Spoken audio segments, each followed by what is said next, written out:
Hello, I'm Chris Kapches, President of Chestnut Park Real Estate.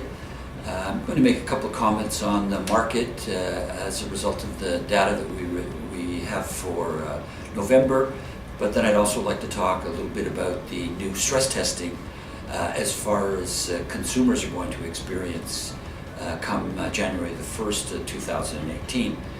The market, as it's coming to an end for 2017, is strengthening fairly dramatically compared to the way it was during the months following the announcement of the Ontario Fair Housing Plan.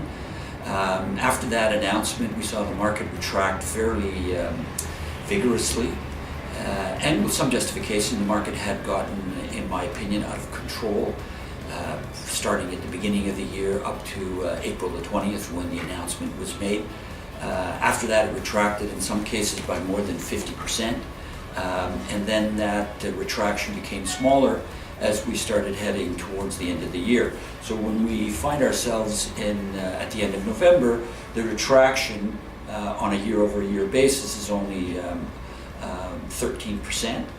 And if we look at what's happening in the 416, we see that is actually even stronger than it is in the 905. So the bulk of the retraction continues to be in the 905 region, where in particular the 50% foreign buyers tax seemed to have a greater impact than it did in the 416. In terms of the sales, we saw over 7,000 sales in the month of November, 7,300 and change to be exact. That compares to 8,500 last year at that time. So comparatively doing fairly well, and as I said, much better in the 416. Average sale price continues to remain strong. It came in at $761,000 for the GTA. It's actually higher than that in the 416, closer to $780,000. For a single detached property, it's around $1.3 million for the 416, $900,000 plus for a semi-detached house.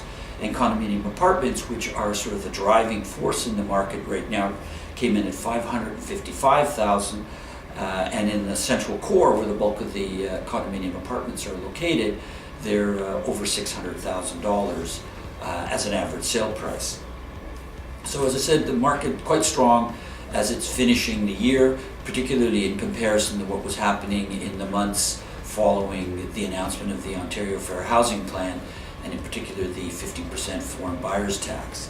So the question going forward is what's going to happen, particularly at the early part of 2018.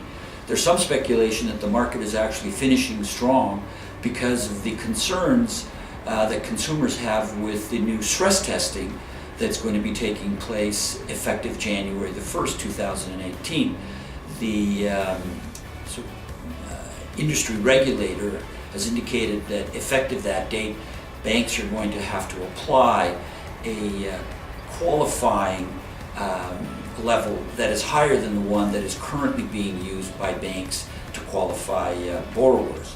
The objective, as far as the regulator of banks and lending, is that they want to keep the consumer from borrowing more than they're capable of repaying, particularly with Canada having one of the highest, if not the highest, debt ratios anywhere in the world.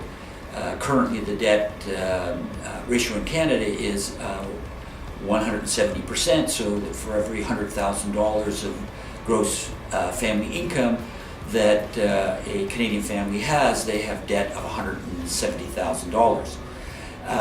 So what exactly are these new stress tests? Well, currently, if you're a borrower, you will, unless you're, and I'll talk about this in a moment, unless you're borrowing on a high ratio basis, if you're borrowing on a conventional basis, in other words, if you're paying 20% of the purchase price or more down, you will be qualified at whatever the bank rate is that you're going to be paying. So for example, if you borrow $500,000 today, you would be qualified and paying around 3.45% interest rate. Effective January the 1st, you will be qualified not at the rate that you will be paying, namely the 3.45%, but approximately 2% higher than that, or 5.45%. So if we were to take a typical mortgage of $500,000, your monthly interest payments would be $1,437 based on a 3.45 interest rate. However, after January the 1st, you will be qualified, as I said, on 2 points higher than that, which is 5.45%, and the amount that you will be qualified at will be $2,270 a month. So it will affect some borrowers because that higher level of qualifying may exceed their ability to repay their loan under the new stress testing. So ultimately then the question becomes, going into 2018, what impact will this stress testing have on borrowers and on a broader basis on the Toronto and area marketplace? Although it should be noted that these stress tests apply across the board in Canada. It's very difficult to predict what impact it'll have. A number of economists have indicated that anywhere between 10 to 15% of potential buyers would be impacted by the new stress tests. Impacted in the sense that they might not qualify for the loans that they're seeking.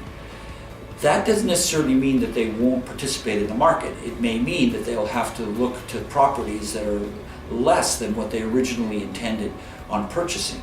So until we actually get into the year and we see how the market starts unfolding, we really won't have a handle on what the new stress tests will be doing to potential borrowers and then ultimately to the marketplace. The general feeling is that the market will adjust to the stress tests.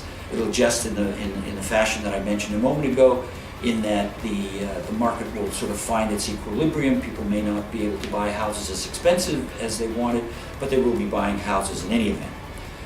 In closing, I should mention that the stress testing always applied to high ratio loans, and high ratio loans are those loans in which the borrower pays less than 20% of the purchase price. A borrower can only have a high ratio loan if the purchase price is $1 million or less. So none of those people will be impacted.